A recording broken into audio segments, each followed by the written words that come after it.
Hello everyone, it's Kiki. Welcome to my channel. 3 weeks ago at this point, I got in the mail something from Arteza. It's a big box.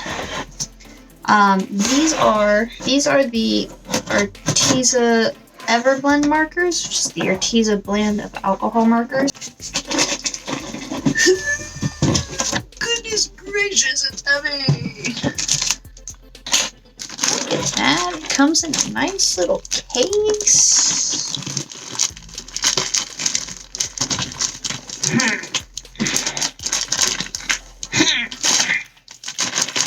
It's touch.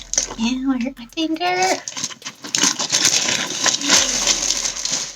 Now, I got the biggest set, because it also comes with the carrying case thing too, so yeah, win-win. And I also got it at a discount, so, you know, extra win. You know what?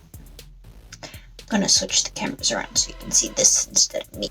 So, here is the bag.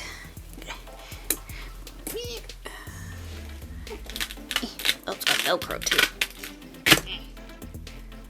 Oh, look at that.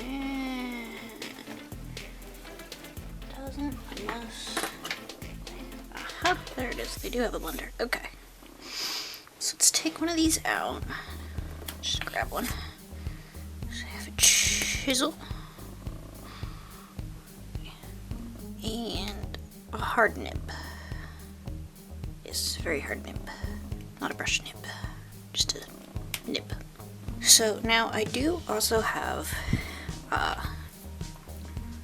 before I heard anything about Spectrum Noir and stuff like that, I was actually starting to build up a small stock of Copics, and I'm going to compare all three of them.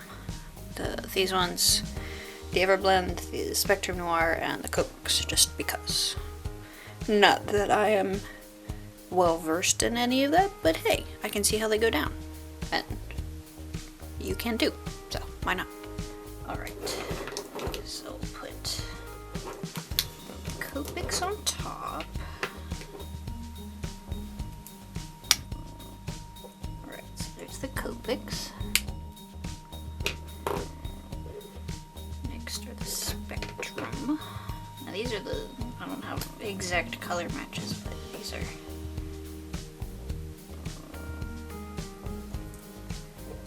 these are both ultramarine, but they're not the same ultramarine, I guess. I don't know. This is TB6 and this is B29, but I don't know if that's just the brand coloring them different or what.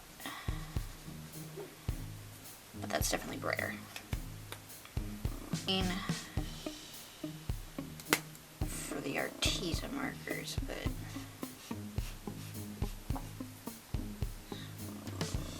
a little bit closer to that. Okay, well, so Copic, Noir, Everblend. Now let's see how they actually blend. Now, I've used alcohol markers once, so I don't really know what I'm doing. I'm just mimicking what I've seen other people do. They don't have that nice brush nib.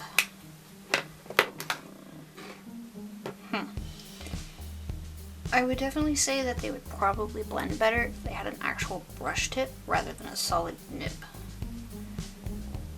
because it doesn't really give much room to like swish. Anyway, so yes, Copic, Noir, Arteza. It's definitely the best blending. It's very, very good.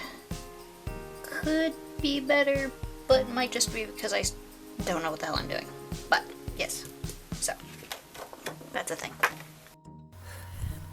So this artwork that I'm coloring in actually started off as a sketch in the little sketchbook that I got in my Jazzy box, and I was just, you know, doodling as I watched a movie in my room. As the one artist that I follow, I just posted a picture on Twitter She goes by Ghost Fox, and I love her style. And I was like, you know what?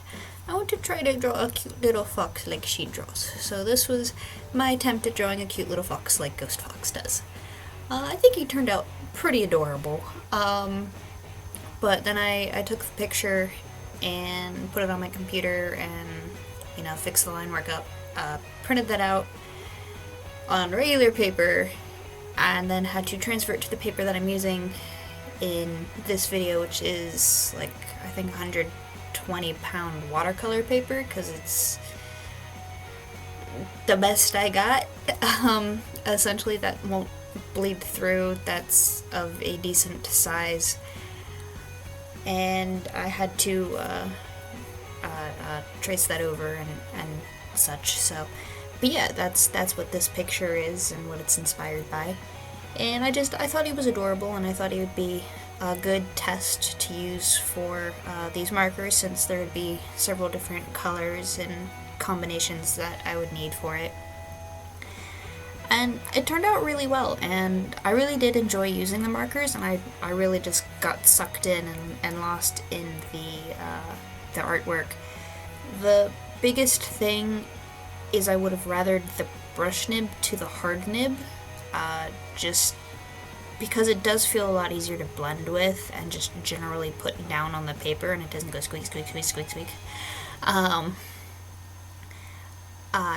And I did use the chisel tip to cover larger areas, but it was a little bit streaky and a little bit hard to control. I'm not sure if it was me or the chisel tip, but it was really hard to get into the angle where the entire chisel was down to cover up the maximum space. And I'm leaning towards it being the marker, because when I used the chisel tip on the Copic and the Spectrum, I didn't have that much trouble getting it to lay flat. But I don't really know, I don't use chisel tip that often, and I only really used it if I needed to cover a large area, like with the grass or the sky. But yeah, I'm very happy with how it came out. It blended a little bit better once I actually started doing an artwork with it, rather than just the little test that I did. I did find that it was much easier to blend with the Arteza markers if you did it right away. Like, trying to go back and blend was a lot harder. It came out as a much more hard edge, even with using the blender, than if you just did it, you know, put one color down and then the other color right away.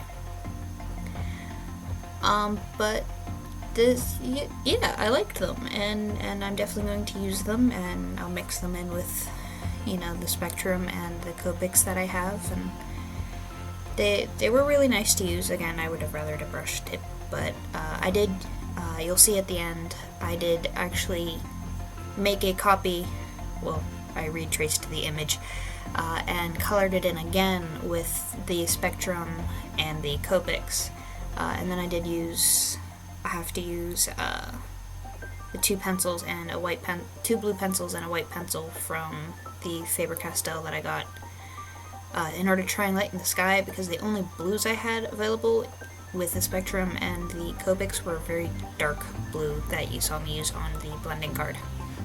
So it was the only way I had to lighten the sky. But yeah, all in all, they really don't look all that different, except for the Spectrum and Copic one is a little bit more desaturated than the Everblend one, just because I didn't have as many colors to choose from. But all in all, I think they both turned out really great and very close together in what they can do, and I'm very happy with what I've got, and I'm glad I got the big bucks. So yeah.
Alright, so I'm all done using the Arteza Everblend, and it turned out very nicely. He's a little cute little.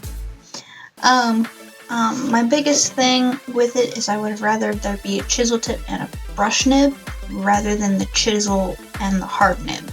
But yeah, overall I really like how the colors are and how it looks, and it's so pretty, like my little books. But just to compare, as this is the only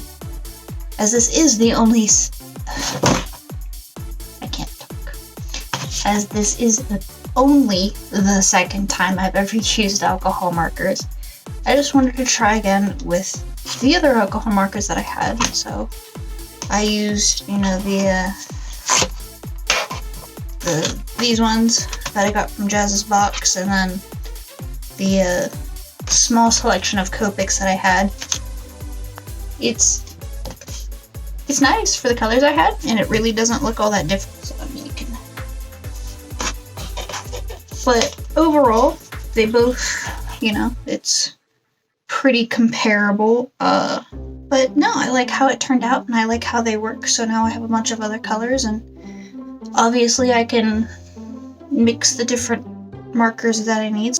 But yeah, that's the end of this experiment and the end of my trial of the Arteza Everblend markers, and I'm very happy with them. I'm glad that I got the large set so that I have them. If you enjoyed the artwork in this video and the bit of rambling that I may do, I haven't done the voiceover yet, so I don't know. Then please go and check out some of my other videos and hit the like buttons if you like them, and if you really like them and want to continue seeing more, then please hit the subscribe button. Don't forget to ring the bell so you get notifications, and I hope to see you around on my art journey. Until the next time, bye!